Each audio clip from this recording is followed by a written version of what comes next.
नमस्कार। राजस्थान की अर्थव्यवस्था के इन लेक्चर वीडियो सीरीज़ में आज का हमारा विषय है राजस्थान में विशेष क्षेत्रीय विकास कार्यक्रम।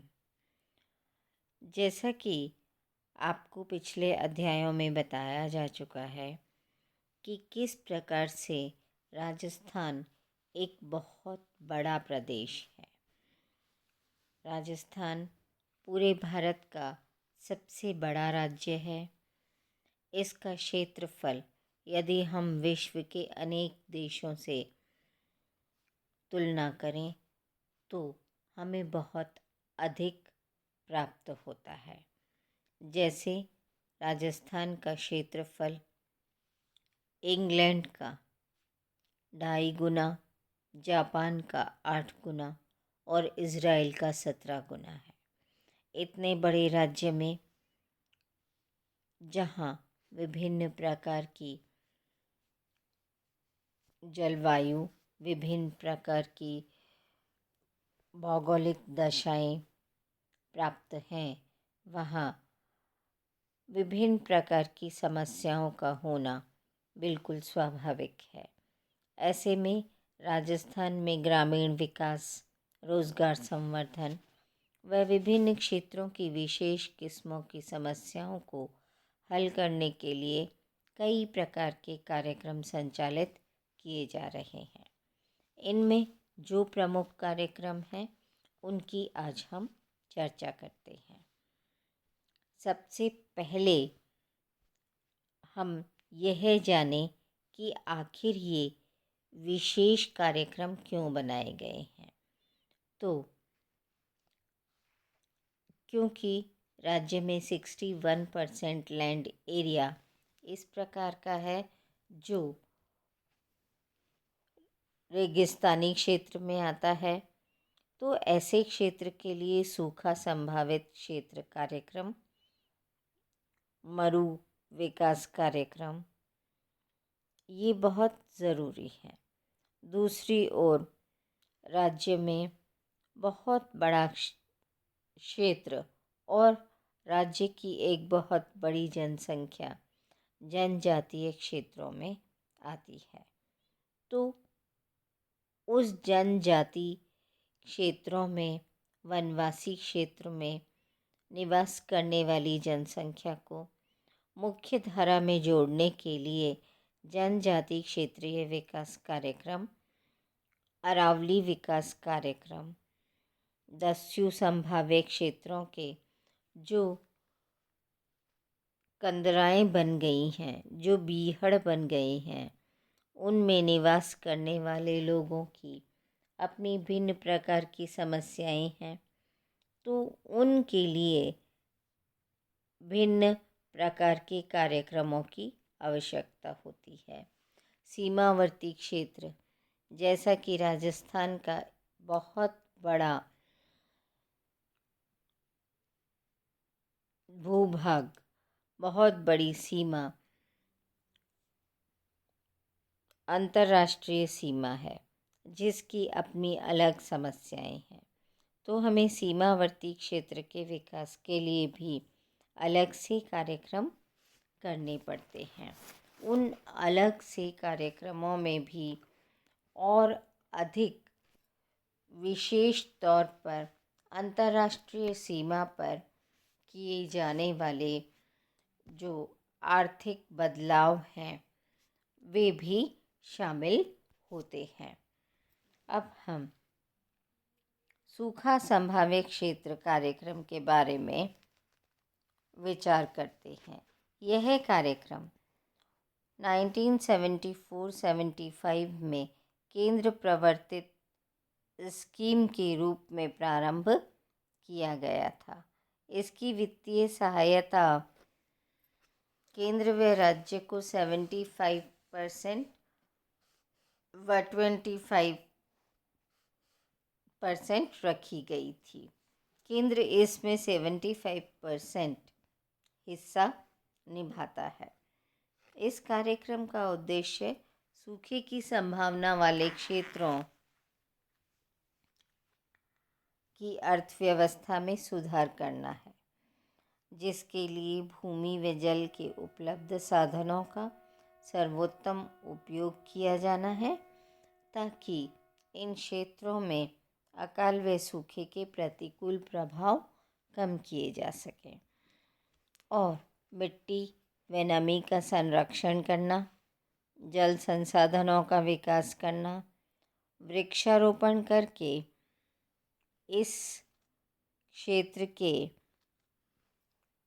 बड़े भूभाग में हरियाली को फैलाना, कुछ इस प्रकार के कार्यक्रम रहे। इनमें आरंभ में यह 11 जिलों के 32 खंडों में संचालित किया गया। 1995-96 से इस कार्यक्रम में कुछ अन्य क्षेत्र भी जोड़े गए और इस क्षेत्र के जो वर्तमान भाग हैं वे हैं डूंगरपुर व बांसवाड़ा जिलों के समस्त खंड, उदयपुर जिले के खैरवाड़ा, झाड़ौल, कोटरा खंड, अजमेर जिले के मसूदा व जवाजा, झालावाड़ जिले के झालरापाटन, डग व खानपुर खंड, कोटा व बारां जिलों के शाहबाद, सांगोद, चेचट व छबड़ा खंड, टोंक जिले में उनियारा, देवली, टोडा, रायसिंह खंड, सवाई माधोपुर जिले के नादौती व खंडार खंड, भरतपुर जिले का डीग और अजमेर जिले का भिनाय खंड, इन सब में जोड़ा गया है। डीपीएपी के माध्यम से भू संरक्षण, नई सिंचाई व विकास परियोजना, वृक्षारोपण के कार्यों में प्रतिवर्ष भारी धनराशि का व्यय होता है। मरु विकास कार्यक्रम केंद्र संचालित स्कीम है, जिसे 1985-86 से आरंभ किया गया, जिसका संपूर्ण व्यय भारत सरकार वहन करती है। इसके अंतर्गत 16 मरु जिलों के 85 खंडों में इस कार्यक्रम को आरंभ किया गया और इसके अंतर्गत जल ग्रहण क्षेत्र, क्लस्टर, इंडेक्स, कैचमेंट आधार पर संचालित किया गया। एक बड़े भूभाग में माइक्रो जल ग्रहण प्रोजेक्ट पर प्रति हेक्टेयर लगभग 5,000 रुपये की लागत आंकी गई और इस प्रकार कृषि, वानिकी, चराई के क्षेत्रों का विकास, पशुपालन व भेड़ पालन का विकास, पशुओं के लिए पेयजल की पूर्ति की व्यवस्था, लघु सिंचाई योजनाएं तथा ग्रामीण विद्युतीकरण इसमें सम्मिलित है। जनजाति क्षेत्रीय विकास कार्यक्रम के अंतर्गत राजस्थान के लगभग 14 जिलों में जनजाति बहुल क्षेत्र माने गए हैं और इन जनजाति बहुल क्षेत्रों के आधार पर राज्य में जनजाति क्षेत्रीय विकास कार्यक्रम तैयार किए गए, जिनमें कृषि, वनों से लकड़ी काटने के अलावा वनों की छोटी उपजें संग्रह करना, स्थानीय कुटीर व लघु उद्योगों में लोगों को रोजगार प्रदान करना, सामाजिक आर्थिक विकास की प्रक्रिया के दौरान आरक्षण की सुविधा का लाभ उठाकर धीरे धीरे इनका प्रवेश अब अनेक क्षेत्रों में बढ़ता जा रहा है और इनकी संख्या उत्तरोत्तर बढ़ती जा रही है। जनजाति क्षेत्रीय विकास कार्यक्रम के अंतर्गत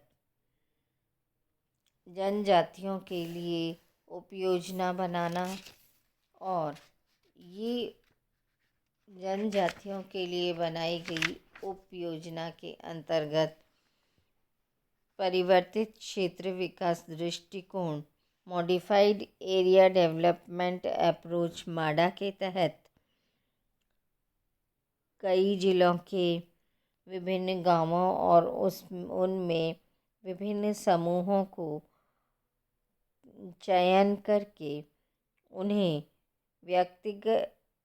वैयक्तिक लाभ पहुंचाने वाली स्कीमें शामिल की गई थीं और इस प्रकार माडा में शैक्षणिक विकास पर ध्यान दिया गया।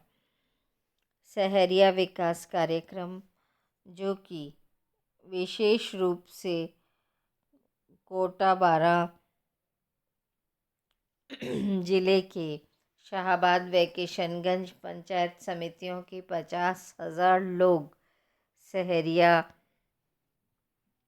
हैं जो वहीं पर ही रहते हैं। ये 435 गांवों में फैले हुए हैं और इस कार्यक्रम के लिए केंद्रीय सहायता दी गई। इस कार्यक्रम के माध्यम से कृषि, पशुपालन, कुटीर उद्योग, वानिकी, शिक्षा, पोषण, पेयजल, ग्रामीण विकास आदि पर धनराशि व्यय की गई। इन परिवारों के कल्याण पर विशेष ध्यान दिया गया और इस जनजाति के युवाओं को स्वरोजगार हेतु अनुदान भी दिए गए। राजीव गांधी ट्राइबल यूनिवर्सिटी उदयपुर में स्थापित किया गया और इस प्रकार ट्राइबल रिसर्च इंस्टीट्यूट भी वहीं पर स्थापित किया गया।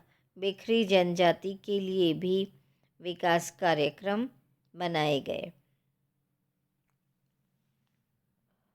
इनके विकास में स्वास्थ्य, पोषण इत्यादि के कार्यक्रमों को भी शामिल किया गया। इसके बाद हम आते हैं अरावली विकास कार्यक्रम। अरावली राजस्थान का सबसे महत्वपूर्ण पर्वत है और यही यहाँ के इकोसिस्टम को बैलेंस करता है। यदि अरावली में बहुत अधिक कटाई हो गई है तो इसके कारण वनों की इस कटाई ने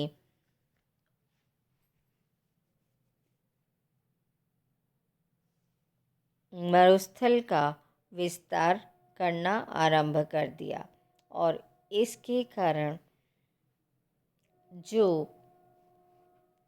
राजस्थान के मरुस्थलीय भाग और मैदानी भाग को अलग करता था, वह पर्वत बहुत अधिक वनों की कटाई और खनन के कारण अब राज्य के परिवेश संतुलन को बिगाड़ रहा है। इसलिए यह बहुत आवश्यक हो गया कि अरावली का विकास कार्यक्रम बनाया जाए। अरावली पहाड़ी क्षेत्र को इस कार्यक्रम में शामिल करके पहाड़ी क्षेत्रों में रहने वाले लोगों और वहाँ के पशुओं इत्यादि के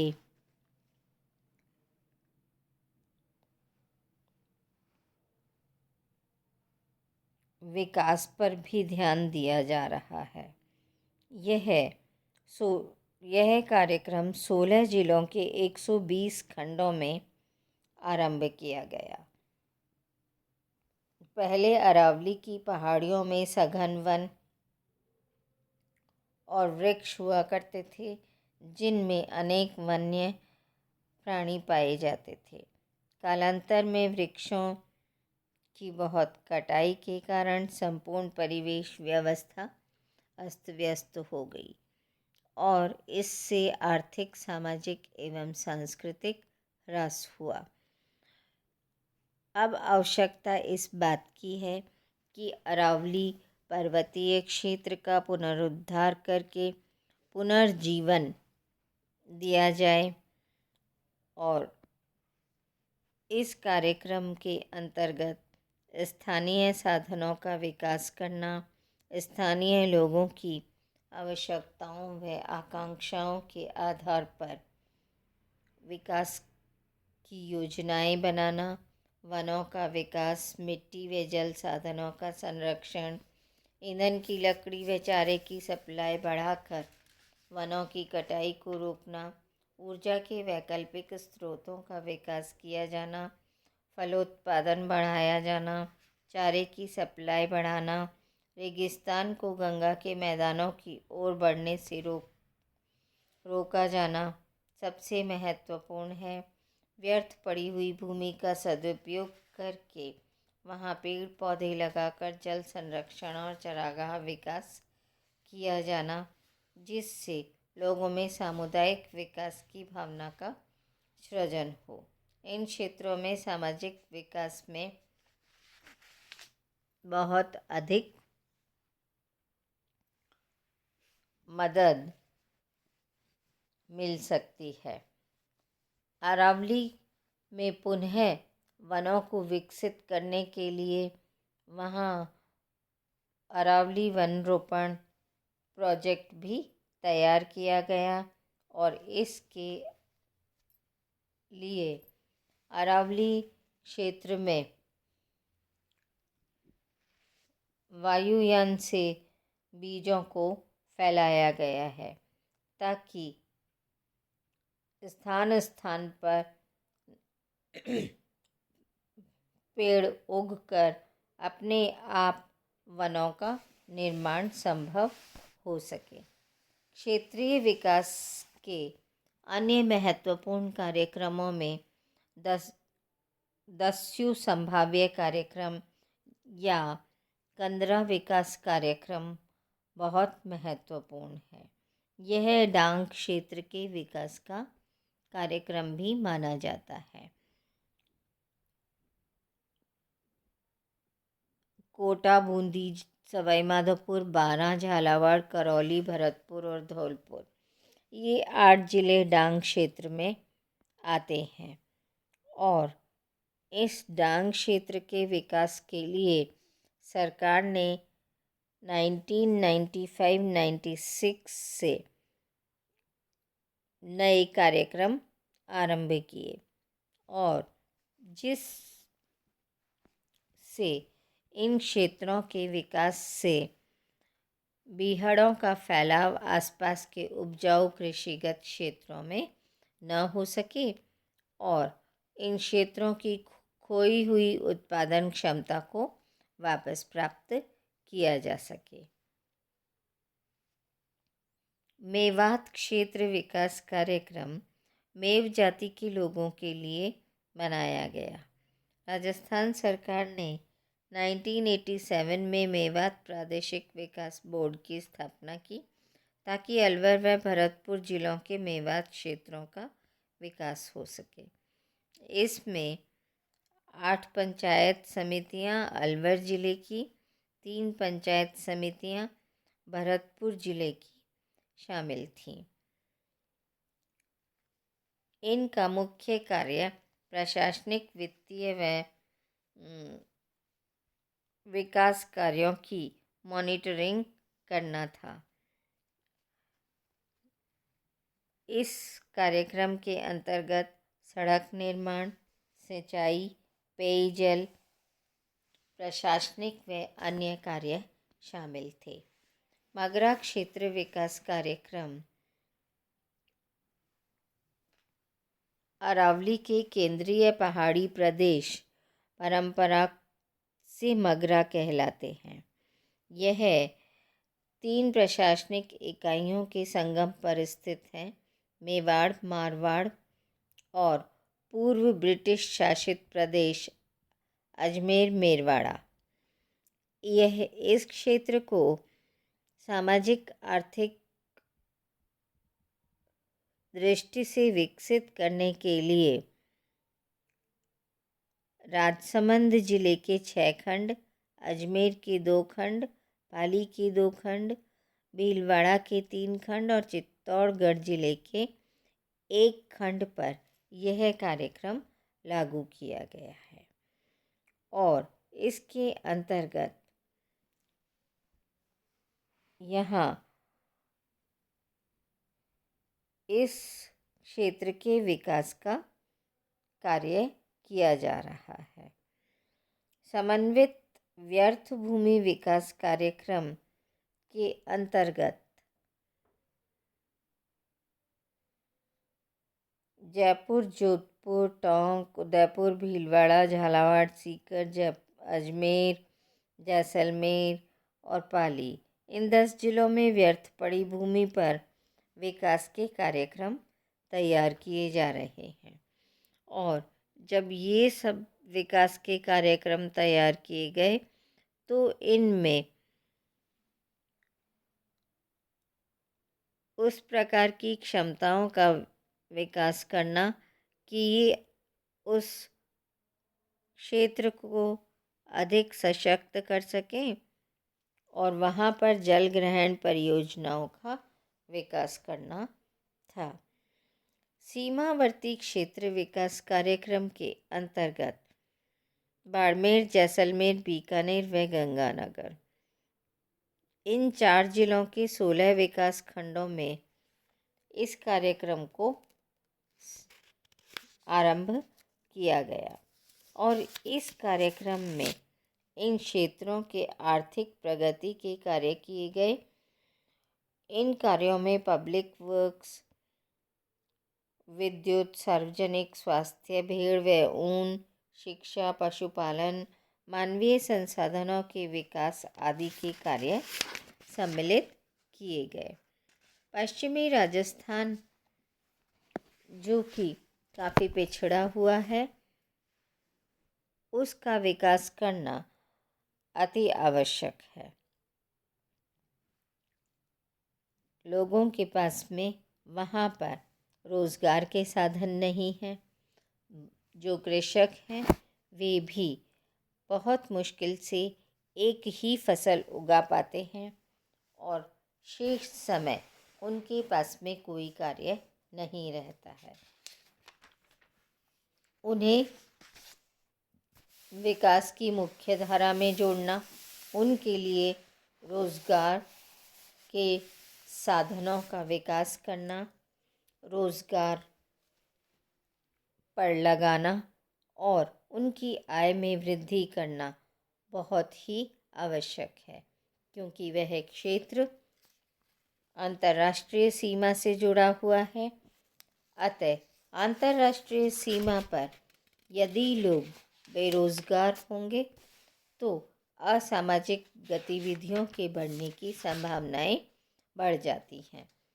अतः इस प्रकार के कार्यक्रम को बहुत तेज़ी से विकसित किया जाना चाहिए और इस पर विशेष ध्यान देते हुए वहाँ की जनसंख्या को विकसित करने के प्रयास किए जाने अनिवार्य हैं। धन्यवाद।